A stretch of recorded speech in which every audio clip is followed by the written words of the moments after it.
اور اللہ کی قسم اگر تم نے ایسا کیا لقد رأیتم الرؤوس تنزوی من قواہلہا کالحنظل، تم نے ایسا کیا تو حنظل کے درخت کی طرح جیسے اس کے پھل اس کے سر پہ سے کٹ کر کے گرتے ہیں، ایسے تمہارے سر تمہارے جسموں پہ سے کٹ کٹ کے گریں گے۔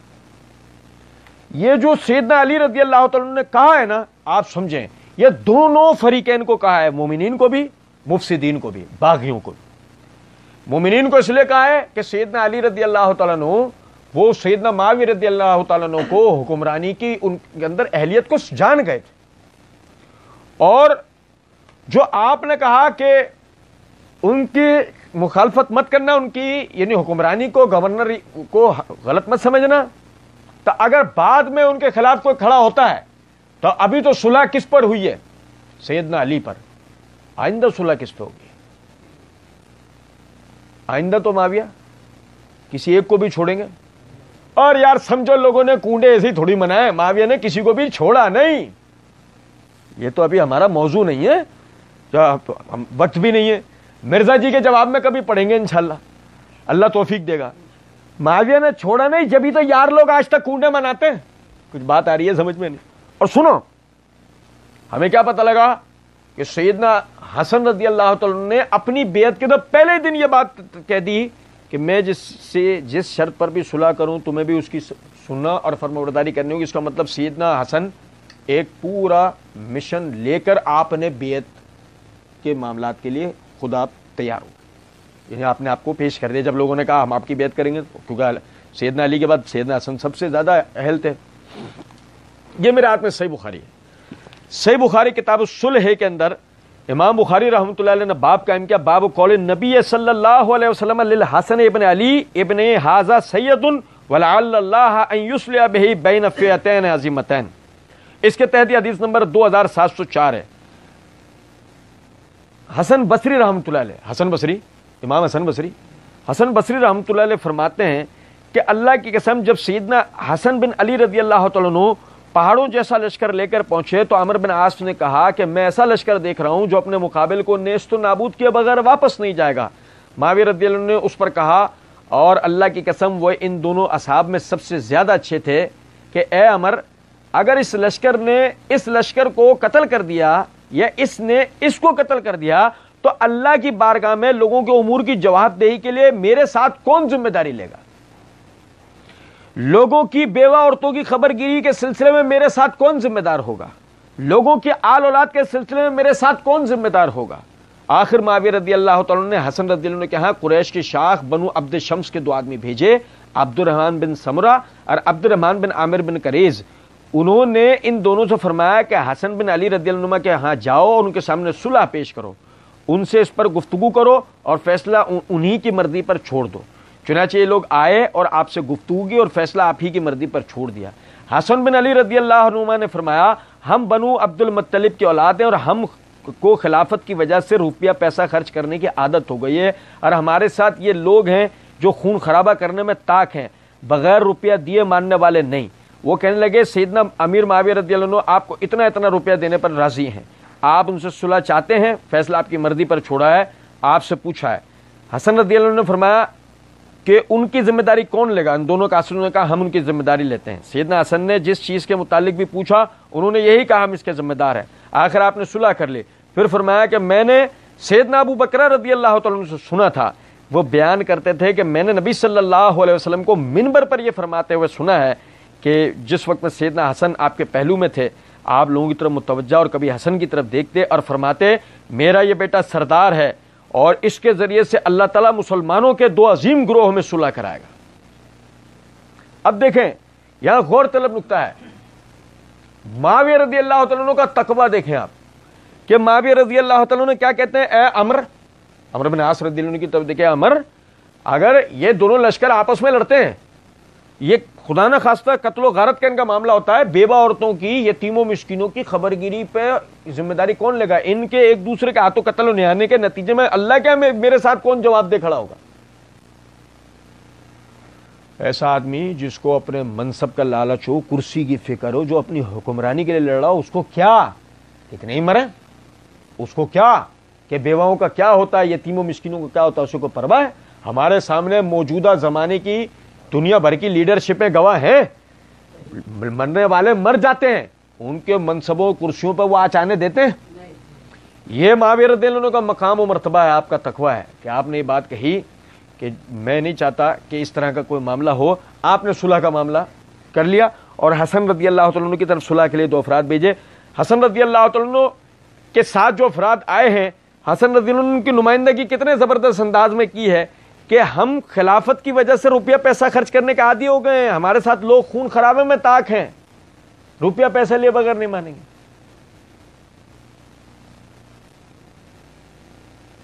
اور بھائی سمجھو یا نہیں، میں بولوں نا تو کوئی کہے یہ تمہارے الفاظ ہیں، یہ کون کہہ رہا ہے؟ حسن بن علی، امام حسن، اہل بیت بتا رہے ہیں ساتھ آنے والوں کی اوقات کیا ہے، پیسے کے بندے ہیں، سمجھ رہے ہیں، پیسہ مل جائے گا چین سے بیٹھ جائیں گے۔ حسن معاویہ رضی اللہ عنہ نے پیشکش کو قبول کر لیا۔ کچھ بات آ رہی ہے؟ ٹھیک ہے بھائی، ختم کرو اس سلسلے کو۔ اب ان کے درمیان میں صلح ہو گئی، نبی صلی اللہ علیہ وسلم نے کیا فرمایا؟ میرا یہ بیٹا سردار ہے، امت کے 2 عظیم گروہوں کے، مسلمانوں کے 2 عظیم گروہوں کے درمیان صلح کرائے گا۔ آپ سمجھو ذرا اس بات، اس سے کیا پتہ لگا؟ معاویہ رضی اللہ عنہ کا گروہ اور علی رضی اللہ عنہ کا گروہ دونوں مسلمانوں کے گروہ تھے، باقی گروہ بھی مسلمان ہو گیا۔ یہ 2 الگ ہیں، وہ تیسرا گروہ ہے جو جس کے لیے کہا گیا کہ عمار تجھے باغی گروہ شہید کرے گا، کہ تو جنت کی طرف بلا رہا ہوگا اور وہ جہنم کی طرف۔ اور سنو ذرا بات کو، یہ دونوں اگر مسلمانوں کے گروہ تھے تو جہنم کی طرف بلانے والا بھی مسلمانوں کا گروہ ہوتا ہے کیا؟ کچھ بات آ رہی ہے میں کیا کہہ رہا ہوں سمجھ میں؟ تو بات یہ ہے کہ وہ چونکہ مفسدین، باغیوں کی جماعتیں، انہوں نے مسلمانوں میں افتراق و انتشار کر کے مسلمانوں میں تفرقہ پیدا کیا، مسلمانوں کے خلیفہ کو شہید کیا، اور اس کے لیے انہوں نے خط و کتابت کی، لوگوں کی ذہن سازیاں کی۔ اور سمجھیں، جب مسلمانوں کی ملت کو فتنہ و فساد کے درپے کرنے کے لیے انہوں نے جو لوگوں کی ذہن سازیاں کی، تو سمجھ میں آئی بات کہ وہ کس طرح جہنم کی طرف دعوت دے رہے تھے۔ اور دوسری طرف اصلاح کے لیے اٹھنے والے سب حضرات، وہ چاہے علی ہو، وہ چاہے عائشہ ہو، وہ طلحہ ہو، وہ زبیر ہو، وہ عبداللہ بن عمر ہو، عبداللہ بن زبیر ہو، وہ معاویہ ہو، وہ عمر بن عاص ہو، مغیرہ بن شعبہ ہو، یا وہ ان جیسے دیگر حضرات، یہ سارے مومنین کی وہ جماعتیں ہیں جو آپس میں صلح کا معاملہ کرنا چاہتی ہیں۔ تو میرے بھائی، ایک آخری بات بتا کے اس بات کو ختم کر رہا ہوں۔ یہ میرے ہاتھ میں تاریخ بغداد ہے، تاریخ بغداد کی جلد نمبر 1 کا صفحہ نمبر 223 ہے۔ امام ربیع بن نافع رحمۃ اللہ علیہ وہ فرمایا کرتے تھے، معاویہ بن ابی سفیان ستر اصحاب رسول اللہ صلی اللہ علیہ وسلم، فإذا کشف الرجل الستر اجتری علی ما وراہ۔ لوگوں، رسول اللہ صلی اللہ علیہ وسلم کے صحابہ کا اگر کوئی پردہ ہے تو وہ معاویہ ہے، اور جب آدمی کسی کے پردے کو کھولنے جیسی کیفیت میں ہو جاتا ہے تو پھر وہ مزید جرأت مند ہو جاتا ہے۔ آپ میری بات سمجھے ہیں یا نہیں؟ آج اگر ایک آدمی معاویہ رضی اللہ عنہ کے گریبان تک جا رہا ہے تو آپ اس بات کو سمجھ لو، اصل ٹارگٹ معاویہ رضی اللہ تعالیٰ عنہ نہیں ہے، وہ اس پردے کو اٹھا کے اصحاب رسول تک جانا چاہتا ہے۔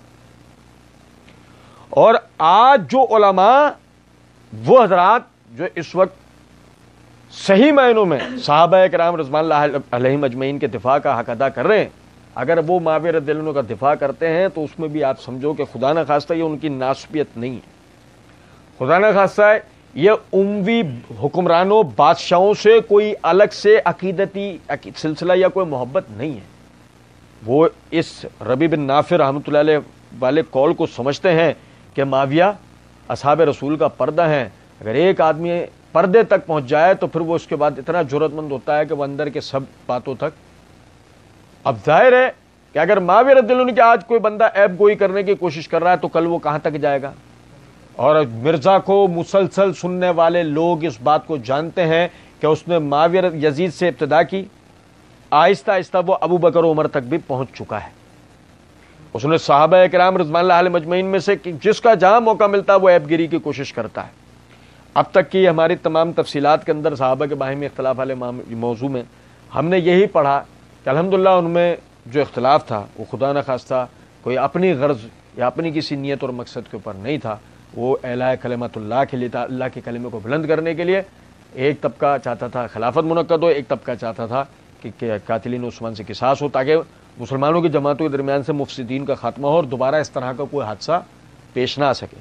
چونکہ ایسا نہیں ہوا تو بات بھی ہمیں سمجھ میں آتی ہے کہ بعد میں سیدنا علی رضی اللہ تعالیٰ عنہ بھی انہی باغیوں کے ہاتھوں شہید کیے گئے تھے۔ اگر ان باغیوں کے ساتھ پہلے قصاص لے لیا جاتا تو شاید سیدنا علی بن ابی طالب رضی اللہ تعالیٰ عنہ کسی جنگ کے اندر شہید ہوئے ہوتے، نہ کہ پیٹھ پیچھے سے کوئی ان کے اوپر حملہ آور ہو کے آپ کو زخمی کرتا اور شہید کرتا۔ اللہ رب العزت ہمیں سمجھنے اور عمل کرنے کی توفیق دے۔ اللہ رب العزت ہمیں رافضیت سے بچائے، اللہ رب العزت ہمیں ناسبیت سے محفوظ رکھے، اور اللہ رب العزت ہمیں صحابہ کرام رضوان اللہ علیہم اجمعین کی معرفت کو صحیح معنوں میں سمجھنے اور اس کے مطابق اپنی زندگی کو عمل کرنے کی توفیق دے۔ وما علینا الا البلاغ۔